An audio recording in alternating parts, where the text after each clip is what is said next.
Salut à vous tous, bienvenue dans cette dernière séance concernant la boîte à merveilles. Donc aujourd'hui, nous aurons le chapitre 12. Mais avant, je tiens à vous passer tout le résumé j'ai fait ce qu'on appelle un mode lecture en Word. Je vais passer tout le résumé, d'accord? Donc, je ne vais pas rester longtemps sur chaque page.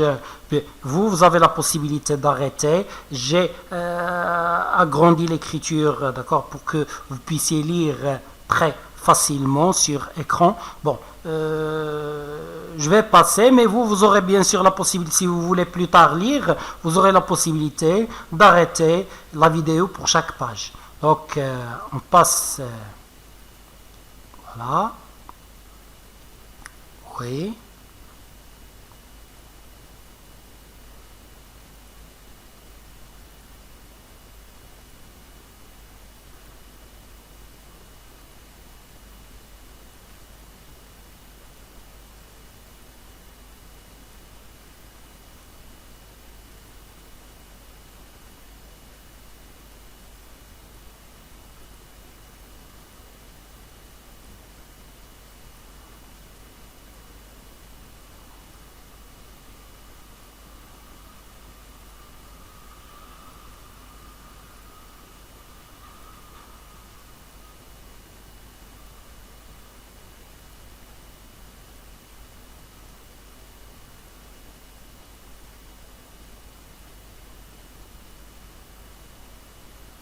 Et le chapitre 12, bien sûr. C'est fini. Alors, maintenant, je passe au chapitre 12. Bien, alors, la Chouafat se met à chanter.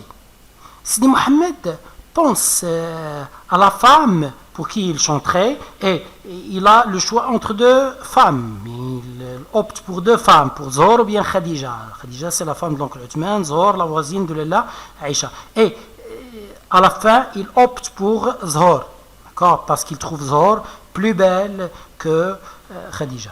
Donc, toutes les femmes de la maison chantent.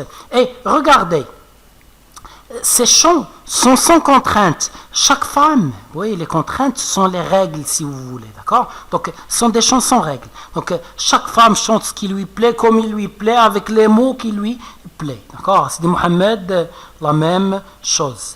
Bien, alors un élève vient demander des nouvelles de Sidi Mohamed. Sa mère lui répond qu'il n'est pas encore en état d'aller au Msid. Donc, c'est le discours indirect libre ici. Il n'est pas encore. Donc, je rappelle qu'on m'a demandé de faire une leçon sur le discours direct-indirect. J'ai déjà fait la première partie qui est la plus intéressante et la plus importante. D'accord?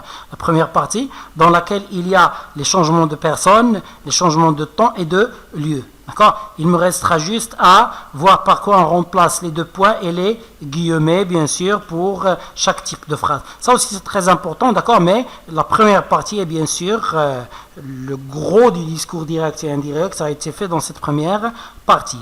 Regardez cette première partie et très prochainement, vous aurez la deuxième partie. Et dans cette deuxième partie, à la fin, il y aura le discours indirect libre. Il y a un quatrième discours qu'on appelle discours narrativisé. Je vous pas celui-là, il ne demande pas de temps, d'accord? Donc c'est en 2 minutes qu'on le définit. Donc, alors, nous passons maintenant au dénouement de l'histoire de Ma'allim Abd Salam. Zineb annonce qu'elle a vu Ma'allim Abd Salam dans la rue. Donc Ma'allim Abd Salam est retourné. C'est ça le dénouement. D'accord? Bien sûr, l'histoire commence par une situation initiale avant les problèmes. Événement perturbateur, déclenchement des problèmes, c'est pour ça qu'on l'appelle déclencheur, il déclenche, il démarre, d'accord? Donc, les péripéties ou bien les actions sont des événements qui compliquent la situation. Le dénouement, c'est l'événement qui apporte la solution. Et après le dénouement, il y a la situation finale, c'est comment est redevenue la vie après le dénouement. est-ce qu'elle est revenue à l'état initial avant les problèmes, ou bien est-ce qu'il y a un nouvel équilibre? Il y a personne, par exemple, une personne qui était avant au début, qui était pauvre, qui est devenue riche, ça a changé, mais une personne qui était pauvre, qui est redevenue pauvre comme elle était, d'accord? Bien. Alors, l'enfant dégringole l'escalier. Ma'alem Abdeslam est arrivé dégringoler, ou bien déambuler, c'est un synonyme, c'est descendre à très grande vitesse. Donc il descend très très rapidement l'escalier, comme on dit, 4 marches par 4. Donc à la rencontre de son père. Donc joie du narrateur, je vous ai fait en rouge cette phrase pour vous montrer le reste de la phrase. Donc joie du narrateur et de sa mère. Et on a ici une phrase enchâssée. Je l'ai coloré en rouge pour cet enchâssement, d'accord? Donc c'est comme la mise en abîme. Dans la mise en abîme, on a un récit cadre. C'est ce qui est en noir, c'est l'histoire de Mohammed et de sa famille. Et il y a des récits imbriqués ou bien enchâssés, et le récit essentiel qui est enchâssé dans la boîte à merveilles, c'est le récit de Laila Aïcha. Donc, les deux sont contents.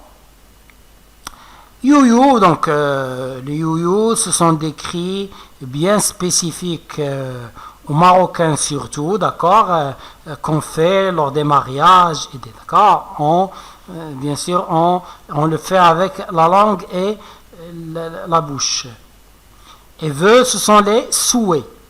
D'accord, je rappelle, ceux qui veulent les mots exactement, d'accord, pas avec l'explication que je vous donne, parce que la plupart du temps, expliquer un mot par un synonyme, ça n'explique rien. Par exemple, si je vous dis dégringoler, c'est déambuler, mais ça n'explique rien, parce que généralement, déambuler est aussi soutenu que dégringoler. D'accord? Je peux vous dire par exemple comme autre synonyme dévaler, d'accord, mais ça ne résout rien, d'accord, mais c'est en expliquant le mot avec des phrases, en expliquant comme ça les youyous, ce sont des cris faits, donc c'est ce qui explique.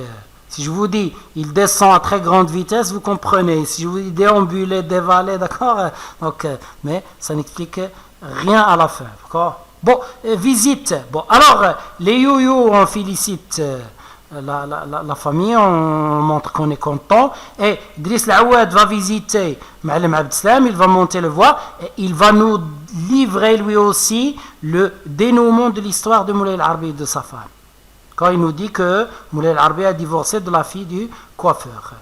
Bien, Sidi Mohammed, on va passer ici à la situation finale de la boîte à merveilles, c'est après le problème, comment est redevenue la vie, elle est redevenue comme avant. Sidi Mohammed va se sentir de nouveau seul, il va ouvrir sa boîte à merveilles pour parler avec ses amis, il va leur raconter les événements. Donc j'ai ici, donc, dans chaque incipit, dans chaque début d'histoire, généralement l'auteur nous fixe un enjeu. L'enjeu, c'est normalement une somme d'argent que tu verses lors du jeu, pour gagner ou bien perdre à la fin, bien sûr. Alors, il nous dit que son enjeu, c'est égayer sa solitude. Dans l'incipit, il nous dit, il me reste cet album pour égayer ma solitude. Bon, il est toujours solitaire. Donc, dans ce roman, l'enjeu n'est pas remporté, il n'est pas gagné, d'accord? Parce que lorsqu'il est gagné, le problème qu'on a cité au début, quand on dit qu'on veut se débarrasser de lui, ou bien dont on dit qu'on va se débarrasser, on s'en débarrasse si on remporte l'enjeu. Il reste si on ne le remporte pas. Bon, maintenant, très rapidement, quelques caractéristiques du conte merveilleux. Parce que La boîte à merveilles, c'est un roman autobiographique, mais il a quelques caractéristiques du conte. La première caractéristique, c'est le titre. La boîte à merveilles, je l'ai déjà expliqué, le coffret à merveille. Ce sont des mots, c'est presque le titre d'un conte maghrébin. Généralement, le conte raconte un conte merveilleux où le personnage entreprend un voyage pour réaliser un objectif. Bien, par exemple, un personnage normal qui essaie de trouver une fleur pour guérir une princesse. Bien. C'est aussi caractérisé par une fin heureuse. Et nous remarquons qu'ici, il y a une fin heureuse.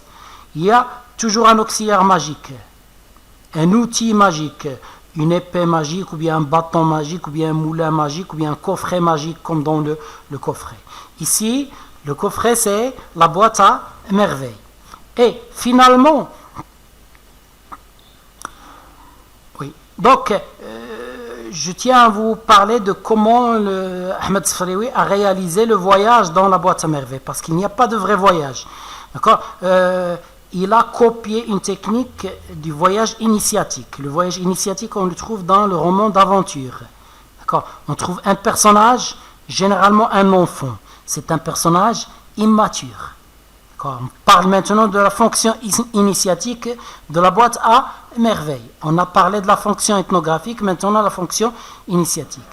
Il y a un personnage immature qui entreprend un voyage d'aventure. Normalement, dans le vrai voyage initiatique, c'est un voyage d'aventure, où il y a beaucoup d'aventures, et à la fin de ce voyage, il devient initié. Ça veut dire quoi, un initié? Tu inities quelqu'un au secret d'une science. Par exemple, initier quelqu'un au secret de la musique. Il ne connaît rien à la musique, et tu lui apprends toutes les choses essentielles pour qu'il commence à devenir musicien. Après, il a une connaissance initiée, il a une bonne connaissance de la musique, il peut continuer le chemin tout seul. C'est pour ça qu'il a besoin au début d'un initiateur. Oui, je constate maintenant que j'ai oublié de parler de l'initiateur pour la version arabe de mon explication. Je tiens tout d'abord à vous dire que les initiatrices féminines, les initiatrices dans la boîte à merveilles, ce sont toutes des femmes, parce que les hommes, ils sont presque absents, d'accord? Ils ne participent pas vraiment aux événements. On raconte ce qu'ils font, un point, c'est tout, d'accord? Donc, toute l'histoire se passe entre Sidi Mohammed et les femmes, d'accord? Il est toujours avec les femmes et il apprend. Comment le voyage initiatique est réalisé dans la boîte à merveilles? C'est comme dans le régime militaire. Les militaires, ils ont un quartier général, une base.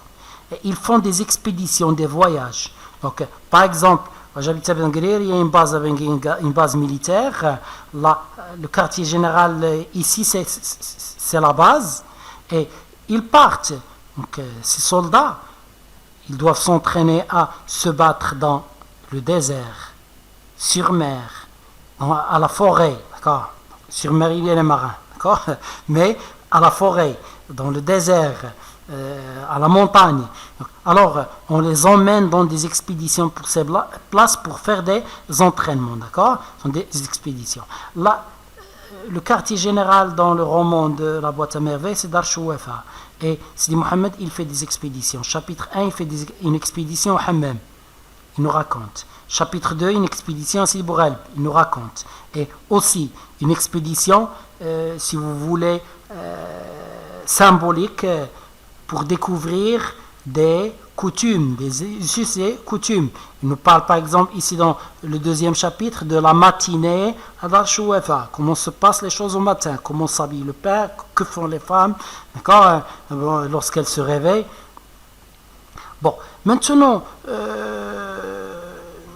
oui, donc je crois que je voulais dire quelque chose, mais que ça m'a échappé, donc oui, alors, ce que je voulais dire, c'est que Ahmed Sfarewi n'a pas l'objectif de raconter une histoire dans ce roman. Il veut faire connaître la civilisation marocaine. Donc, son objectif, c'est un objectif ethnographique. Il veut faire connaître la civilisation.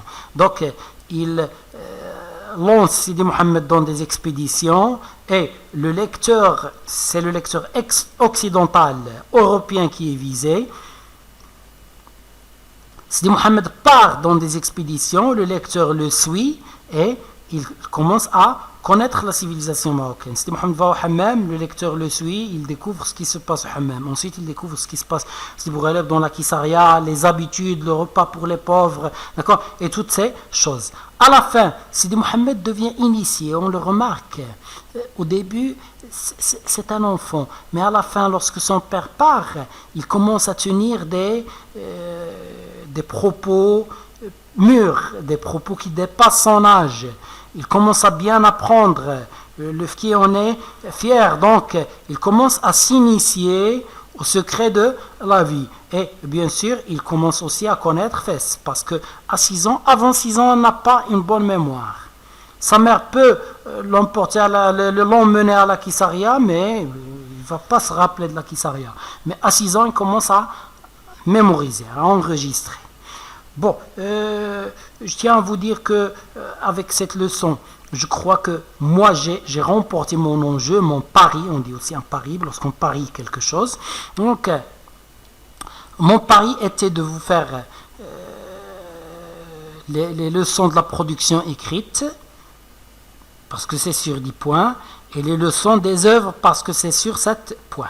Le reste pour moi, c'est quelque chose en plus. Mais mon objectif, lorsque j'ai démarré ces leçons, c'était ça. Et avec la leçon d'aujourd'hui, je crois que j'ai remporté ce pari. Donc, je vais me reposer un jour, ou bien 2, et ensuite je reprends.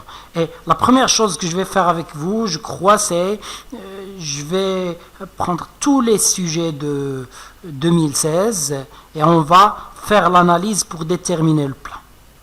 On ne va pas travailler, on ne va pas rédiger les essais, mais on va juste, pour chaque académie, pour le sujet de chaque académie en 2016, on va analyser le sujet et déterminer le plan.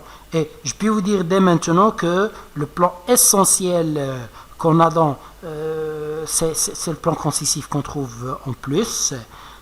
Le plus, je m'excuse, et il peut être remplacé par le plan progressif. Chaque fois que vous avez le plan concisif, vous pouvez le remplacer par le plan progressif si vous le souhaitez.